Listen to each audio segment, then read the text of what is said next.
September 23rd, 2025. It's officially a new era of New York Giants football, as Jaxson Dart will take the reins on Sunday against the Chargers. And it's funny, Tiki, the moment they drafted him back in April, we all knew this day was coming. The only question was when and why. We have our when. It's week 4. We'll try to figure out the whys.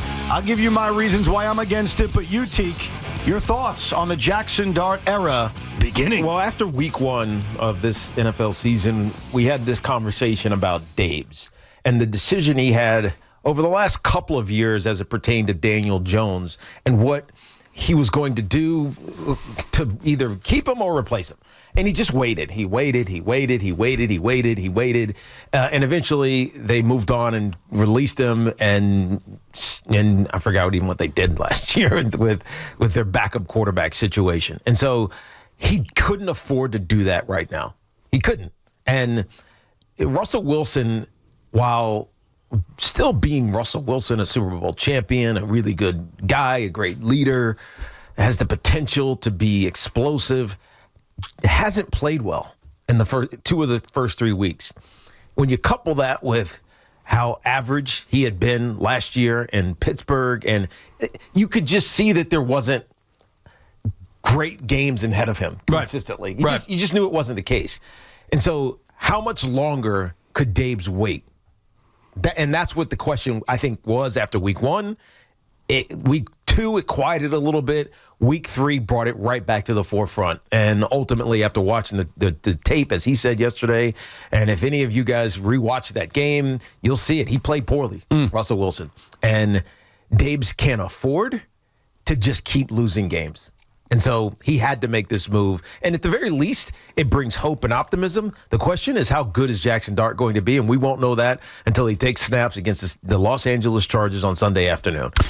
Yeah, what concerns me, and the reason why, since we began this conversation in April, I was a big fan of waiting as long as you possibly could. As was I. As was you, I don't want this decision to be made for the wrong reasons. Mm-hmm. So for all the Giant fans out there that are excited about Sunday, you have every right to be. There is no reason to not be excited. You drafted a young quarterback. You're going to get to watch him play football. And from a sheer excitement standpoint, Sunday is now officially more exciting than it would have been. No argument from me on that. But I wanted Jaxson Dart to start when he was ready. I didn't want him to start because the crowd was chanting mean things, and I didn't want him to start because the head coach is trying to keep his job. And what concerns me as we talk about this today on Tuesday, September 23rd, are those 2 reasons may be the ultimate reason why Jaxson Dart is starting. Mm-hmm. Now, Daboll will never admit that, obviously. No one from the Giants will ever admit that. But I am worried that the crowd reaction on Sunday, which was very anti-Russell Wilson playing and very pro-Jaxson Dart starting and inserting into the game, which I understand because we're all a desperate bunch who want to be entertained, that along with a head coach who is clearly on the hot seat, there is no disagreement on that. The owner admitted it during the offseason. Like, those reasons aren't good for me. Yeah. The only reason, in my humble opinion, that Jaxson Dart should be inserted as the starting quarterback of the New York Giants is when you look into his eyes, when you watch him in practice, and you say there's no doubt he is ready. Yeah. Now, I'll admit this, Tiki. I'm not at practice. I have no idea. Yeah, so I'm going to admit I don't know if he's ready, but I lean towards being concerned that this decision is being made for the wrong reason. So I don't think so. So here's why. Russell Wilson was a massive question mark. We didn't know what he would look like as a starting quarterback for the New York Giants. We've seen what he's been for the last 3 or 4 years. He was a massive question mark. It's not like this isn't the Eli situation when he got replaced by Daniel Jones. What year was that? 2018, 17, whatever year that was, 2019. This is not that same situation. We knew who Eli Manning was. Right? We knew that he, 2-time Super Bowl champion. He's an iconic player in the organization. He's a great leader in that locker room. He can still win some games, especially if the pieces around him play to a heightened level. We knew what Eli Manning was. We didn't know. None of us knew. I don't think Dave's and those guys knew what kind of player Russell Wilson was going to be for this Giants team. So there is essentially no attachment. And so what you're saying makes sense. But they're basically interchangeable pieces. One was a vet, one was a rookie. You don't know what you're getting from the vet. You don't know what you're getting from the rookie. You might as well go with the rookie. And especially after Russell Wilson in 2 or 3 games just looked bad. And there's always that moment where you kind of know. And I think it was that, again, I said it yesterday, I'll say it again, the penultimate red zone possession. Penultimate possession, their last red zone possession, where Russell looked lost in what he was supposed to or should be doing in that moment. And again, part of it's not his fault, right? He's panicked in the pocket, holds, throws the ball away instead of scrambling out or just throwing a shot down at somebody's legs. You're down 2 scores, you got to score a touchdown. You can't throw the ball, uncatchable balls in that situation. They run a QB draw. It kind of might have worked. The D tackle sniffed it out, and he fell inside and stopped him for a gain of 2 or 3 or whatever it was. And then 2 straight passes that went to nobody. It almost became a question of whether or not he was capable of making the right decisions in critical moments. Okay, so let's get to the crux of our disagreement, and I think it's going to represent a lot of Giant fans throughout this day today. Your reasoning for wanting to make this move seems to be a lot about Russell Wilson. It's a lot to do about the alternative. What's better? Okay. That to me at least, is not why I would make the move. Because I want what's best for developing this young quarterback, not what's best for the Giants in week 4. Like, if your argument to me is, hey, Ev, I think Jaxson Dart may actually give him a better chance to win than Russell Wilson because I already know By the way, Russ I is, do. Fair enough. My answer to that is that wouldn't be my reason for making the change because I want to make sure, I want to make doubly sure that this kid is ready and is not being thrown into a situation. Yeah, but how do you know you're ready? I don't know. How do you know a young quarterback is ready? You don't. So you're just kind of... You don't. 2 bleeps to the wind, throw it out there, we'll see. You prepare him as best you can, and then you throw him out there and you see how he does. I wanted the Giants, much like I wanted the Jets to. This has been an opinion I've had, whether you disagree with it or not, that I've been very consistent about for a decade right now. I want my young quarterback to sit and wait, and I want them to start when it is so obvious to me he's ready to get that opportunity. The Jets never listened to me. The Giants, a little bit. Like Daniel Jones sat for 3 weeks before he was inserted, and Jaxson Dart sat for 3 weeks before he was inserted. Yeah, but Daniel Jones was fine. No, but I want... He had a pretty decent rookie season. Well, he did and he didn't. Like, he did in that he put up some pretty good numbers. He didn't in that he turned the ball over way too much. Right, but that's a normal level of mistake you would expect from a rookie quarterback. Sure. Like, I'm not expecting things to be perfect. And I think in a lot of the cases of analyzing quarterbacks who got inserted 3 weeks in or right away or sat a year, it's tough to pinpoint if sitting helped or hurt. But I've always been under the impression there's nothing negative about waiting. Like, nothing bad can come out of being patient while something bad can come out of starting too early. And so I looked at this Giant team and said, all right, they're not going to win a lot of games. I'm certainly not surprised by that. I don't think anyone should be. But I don't want to make the decision based on how they look 3 weeks into the year. I don't want to make the decision based on Russell Wilson being cooked. I want to make the decision once Jaxson Dart is fully ready. And what I'm skeptical about, even though they will say all the right things tomorrow, I know Brian Daboll will say, he's ready, he's ready, he's ready. I'm skeptical that that's the why for this decision. Yeah, but I would argue, who cares? Who cares if he's ready or not? You don't think that matters? No, I don't think it does because they don't have a choice. Of course they do. The Giants need to win football games. And this is not just for Dave's job. This is for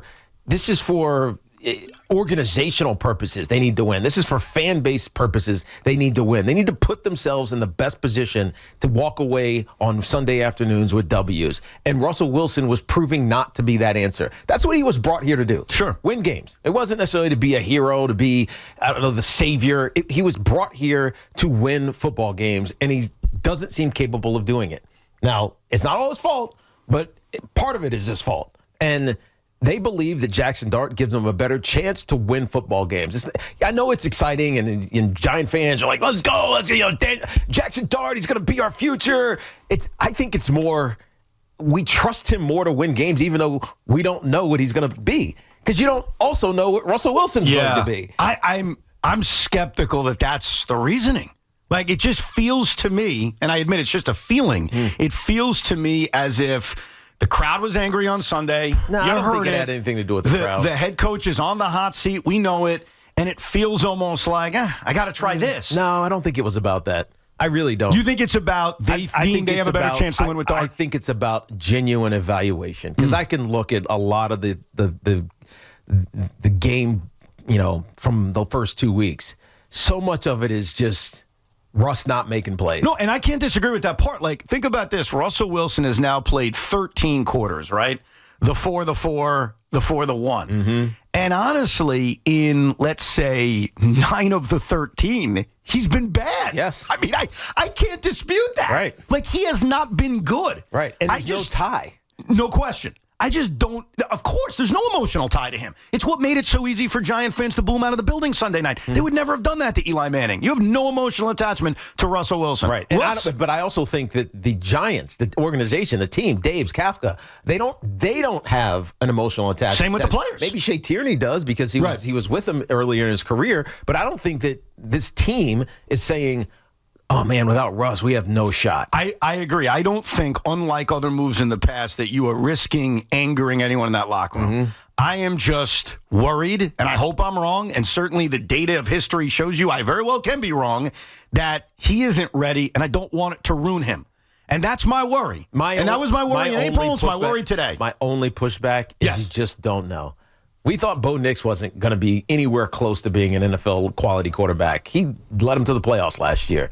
And that was Bo Nix, right? And I know he had a ton of experience in college, but he turned out to be okay. We already talked about the C.J. Stroud, the Jaden Daniels examples. These guys are able and more in 2024, 5, 3, 6, whatever it was, to find ways to be successful. And I think good coaches are able to help them be successful. It's not necessarily being the best quarterback in the NFL or the top 10 passer or whatever the heck you want to talk about. It's just finding success. And I think the Giants are planning to do that with Jaxson Dart, just like Daboll did with Josh Allen. Right? He wasn't great his rookie season. No. But he found success. A lot of it was with his legs, but it was what worked for him. I think what is interesting amongst Giant fans and even not Giant fans and talking about this over the next few days, this decision that was made is a very simple game. And Tiki and I already accomplished this, and that is, why do you think they made the move? Mm-hmm. Now, none of us actually know the answer unless we get Brian Daboll to give us truth serum. Right. We don't actually know. And by the way, it won't hurt Daboll to say the exact truth instead of giving us coach speak. No, I agree with you. You know what the exact truth is? Russell Wilson isn't good enough right now. Yes, that's a harsh truth. It's a harsh truth, but if he says that, Daboll, why'd you make this decision to go with Jaxson Dart, the rookie who's unproven? Well, we drafted him. We have a lot of faith in him. We think he's ready, and Russell Wilson hasn't been good enough. Yeah, I think that if you say that, what else can you say? No, that's the best answer to give. Right. And obviously, we as fans have a choice of believing it or not believing it, but I think that feels honest to say because he's not good enough, and we think he's ready. Because you know who else you would say that about? Hey, Coach Daboll, James Hudson III, why is he not your starting left tackle right now? Well, you know what, Connor? He's not good enough. Yeah. And so he's a backup. The difference is that's pretty obvious. Is it not obvious with Russell Wilson? Well, but Russ gave us at least that little flash. Yeah. And he has a resume unlike James Hudson III. Of course. But that was years ago. No, absolutely. I think the real question is you ask yourself, and we're going to find out from Brian Daboll tomorrow, why do you think they made the move? Is it the way Tiki lays it out, which is, hey, look. Hey, I mean, Russ ain't good. I'm just telling you all. That is the fact. Russ has not been good enough. No, that is a fact, but that doesn't mean that's why the move was made. I think and that's my skepticism I have. I think there was no other reason other than that. I know that, from a cynical standpoint, you'll say, well, the fan base is calling for it. They were booing Russell Wilson. They cheered Jaxson Dart when he came in for a zone read, almost threw, but took a sack or whatever the heck those plays were. I think the simplest answer is the right answer. No, and you're right. I am a very cynical person, and the cynical side of me says it's about the crowd. It's about job security. No, I don't think so. It's about everything else. But either way, Jaxson Dart is making the start on Sunday, and it was obvious yesterday. Yes. If you listen to this show, we played Brian Daboll right around 2:30, about 24 hours ago, when he was asked, will you commit to Russell Wilson being the quarterback? And he wouldn't commit to it. And once he did that, once he would not commit to Russ, it was obvious that he was making the change. And the way it went down is that earlier today, Adam Schefter and Ian Rappaport, great NFL insiders, said, we got the report, Jaxson Dart's making the start. It was one of those things you knew when you put your head down on the pillow last night. Yeah. But it sort of became official with those reports. Shaun, are you in favor of this? I think the only choice is you have to be in favor of it. You have to be. And I do want to push back on something you said about setting them up to fail, and I believe in waiting. The Giants have too many unknowns on a week-to-week basis. And right now, the known is Andrew Thomas came out of this first game healthy. His snaps are getting up. Jermaine Illuminor is playing like a top right tackle. And Malik Neighbors, who was banged up a lot of training camp, is healthy. If you wait another 6 weeks to do this, what if none of those guys are healthy? Are you then setting up Jaxson Dart to fail because you waited a couple more weeks? So all morning I've been thinking about something. I've been thinking about Tommy. Tommy was so loyal to Jaxson Dart. Dart. He wore this piece of paper on his shirt that said Start Dart, Start Dart, Start Dart. Why didn't you just go get a shirt made? Too expensive. They got like 5 cheap shirts. I mean, they could have just been the almost disposable kind, because it was only a matter of time before this was happening, right? My brain went towards the sign would be more effective than a T-shirt. That's just the way my brain people works. tend to ignore T-shirts. Right? They look at it once and they're like, yeah, it's just a T-shirt. You guys are giving all BS answers. He did not want to drop $30 to have a T-shirt made. Well, Just be especially honest, for Tommy. only 4 weeks. Right. So I've been Yeah, thinking it would have been about a waste of money. Of course. You're right. It would have been a waste Look, of money. when we knew Dart was starting, it was just a matter of when. That was it. And it's funny, coming up in a few minutes, we are going to go back into the archives of Evan and Tiki to the day after the NFL draft when we all predicted when Jaxson Dart was going to make a start. So we all knew it was happening inevitably. It was just a matter of when. I've been thinking about your sign all morning long, what to do with it, because it kind of needs to be retired since you got what you want. So I got 2 options. Okay. Number 1, frame it and put it behind you, so every time you're on SNY, people can see the Start Dart sign, like almost in the Hall of Fame. The other thing is turning it around and writing a new note that says, "Thank you, Tommy," and making Shaun wear it for the rest of the week. Since you got it done, you got it done. My song got it done, but okay. Start Dart. So what do you prefer, Tommy? I kind of like the permanent one. As much as I think it's funny for Shaun to wear the shirt, I like the, sort of like the A-Rod banner, having it be permanently behind me here. Done. I think that's the answer. We will frame it. We'll put it up there. And I pray for you and Giant fans that this doesn't turn into something ugly a few years from now. Like if I had a sign behind me that said, "Start Zach," or "Zach is awesome." Oh, that's not fair. Why is that not fair? Because all you could do right now is hope. In a few years, Dart may stink, and you may have plenty of time to be negative, but that's not fair. I first to say that. I know that. I'm just warning you. So I think that is a fair conclusion. But you got what you wanted. How pumped are you? Super pumped up. We get to find out, or at least a small taste of what the next 10 to 15 years could look like. And when you are a fan of a team in the NFL, it's about the quarterback, and it just brings excitement, hope. And if Dart is the goods, we have a football team that can contend for a playoff spot for the next 10, 15 years. So the excitement is there. It's setting up, I would say, Evan, for a very exciting Sunday for both the Giants and Mets. As an aside, the Giants are signing Young-Ho Koo to the practice squad. It means he's likely going to be elevated and be the kicker. What a concept. The Giants may have a healthy kicker on Sunday. Right. We'll get your calls next. Your thoughts on the big move. I am skeptical of it. I would not do it right now, but it does feel like most Giant fans are giddy about it. We'll hear from you, 888-808-1019. Plus, we check in on our predictions from 5 months ago. When did we think this was going to go down?